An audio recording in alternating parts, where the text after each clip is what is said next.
Hey everybody, I'm Robert Bain. I'm a artificial intelligence master's student here at Oregon State University, and I'm trying to get into computational neuroscience. I had a pre-med background, so it's kind of like this nice merger of the two. Um, I've been reading more neuroscience stuff, getting back into it. I recently read David Eagleman's book called Livewired. You'd see the subtitle here is The Inside Story of the Ever-Changing Brain. And I took notes while reading this and put them all together, and I'll do a deep dive into some of the subjects that I, as an AI practitioner, also find interesting. And luckily, after I already put most of this together, I learned that David Eagleman was giving a guest lecture here at my university, Oregon State. And I saw that last week, and he didn't say anything that made me think I really messed up his points here. So that's nice to know. So let's dive into the outline. The first bit we're going to talk about is the plug-and-play sensors model of evolution that David, I believe, coined that phrase originally. And he actually refers to it more often as the potato head model of evolution. And the idea here, as you can see with this like potato head model, is the brain really doesn't care too much where the sensors are and what the sensors are, as long as they're giving useful information in the terms of neuronal tissue, in terms of like activations and axon spikes, that the brain will be a pretty good Bayesian agent. It can use information coming in from almost any direction you can think of and in any form. And David Eagleman summarizes this well when he says, whatever data the brain receives, it makes use of. We'll get into that in a second. Part two of this lecture is going to be about reinforcement learning in the brain. It's going to come back. This will be pertinent, I promise, but we've got some monkeys drinking juice. We'll talk about the history of when neuroscientists and psychologists learned the computer scientist lingo of reinforcement learning and reward learning, and how that's developed a little bit over time. And last but not least, number three, we're going to talk about how the brain actually wires itself. So there's this thing called NAS. It's a field of deep neural network architecture search, right? And what you do there is there's all this potential for nodes or neurons being placed, and then what are the connections between them? Where does recurrence happen? Are the weights shared? Is there a cell structure that's repeated that's useful, et cetera, et cetera, et cetera? So it's like a search problem for the brain that you're then subsequently going to train. And this is in deep neural networks.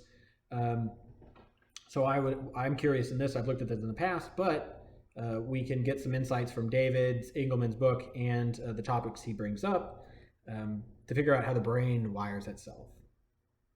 Okay, let's dive in. So part one, the plug-and-play sensors model of evolution. The idea here is that the brain we've inherited is rather general purpose for a long time in evolutionary terms, at just taking in spike trains and figuring out how to make something useful out of it. The part of the brain that does processing of your tongue, touch information, can also extract visual information, and the brain port here shows that pretty well. This lady here is, I assume, blind, and she's got a camera feed. It's hard to see here, but she's got a camera on these glasses, and that visual information is getting encoded onto her tongue. And with enough time practicing with this device, it will become normal vision, in the sense of, I'm experiencing qualia right now.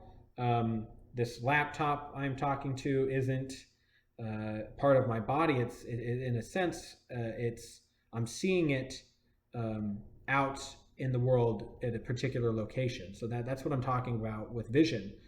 She would normally be blind, and she comes to perceive stuff just like that, even though it's coming through her tongue.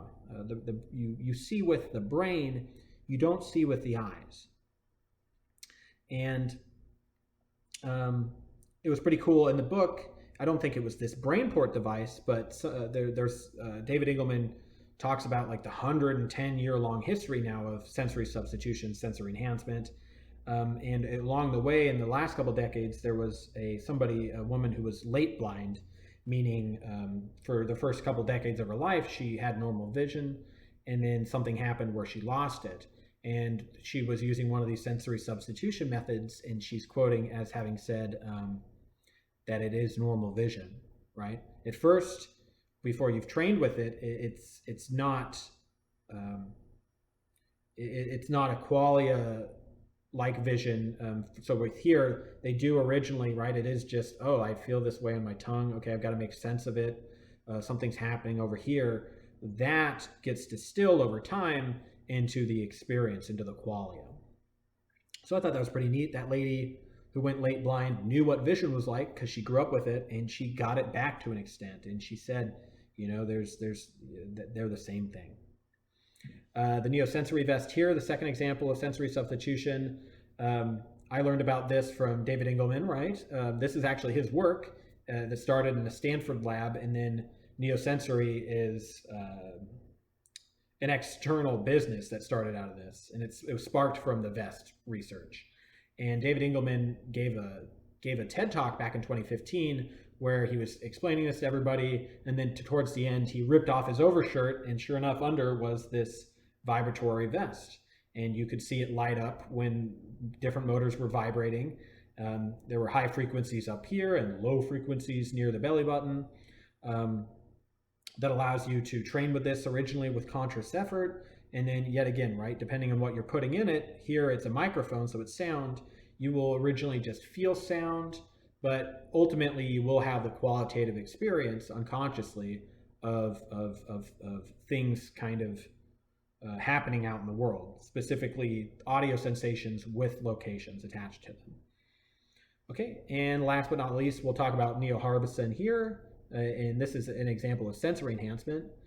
Neil is British. He's a artist, but he was born colorblind. He's not green-red colorblind. He can actually only see in grayscale.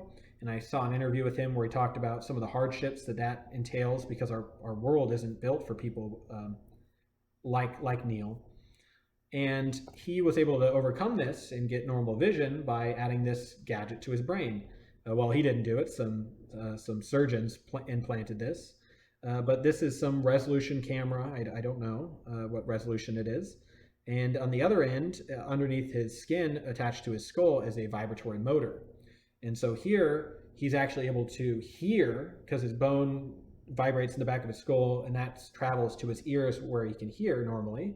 And in the beginning, the higher frequencies of like purple light were just faster vibrations, and the lower, like red, were lower vibrations. And so he just had to, at the beginning of training, he just kind of had to gauge, oh, well, I think this is green, I think this is blue. But with training, he came to perceive all of these colors like we normally would. And he didn't just stop there. I love this part of the story. He went X-Men on us, right? He didn't just become typical visioned. He stunted on all of us normies. He can see in ultraviolet and infrared after getting an upgrade on this thing. Okay. And so this will drive home the point that the brain that does the processing for audio and vision aren't general purpose. You could imagine maybe even swapping them, and pretty typical development might happen. And that's kind of what the work here has been showing with ferrets since at least the 1980s under Mrganka Sur at MIT.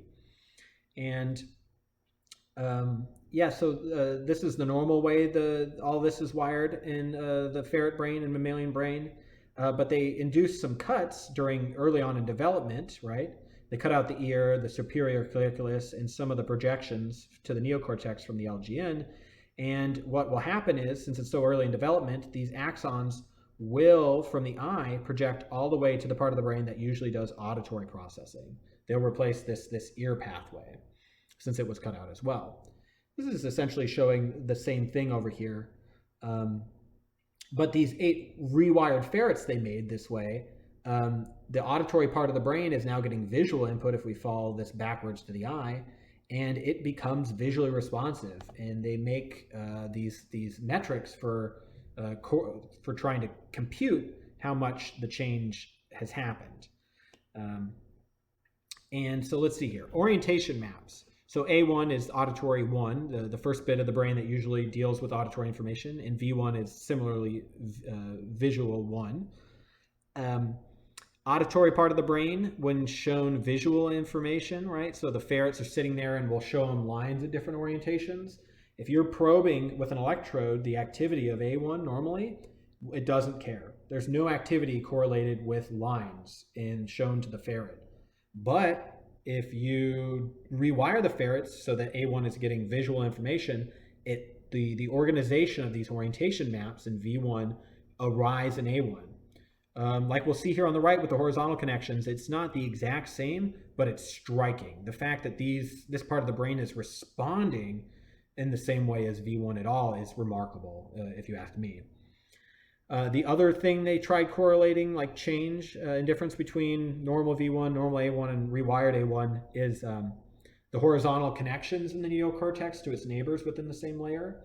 So they injected the dye here, the biotracer, at the asterisk site, and you'll see normal auditory 1 is like, if you squint hard enough, it's kind of a circle. So it's pretty homogeneous, the density of connections it's making, and it does it in like a full circle, pretty even in each degree, right, in each angle.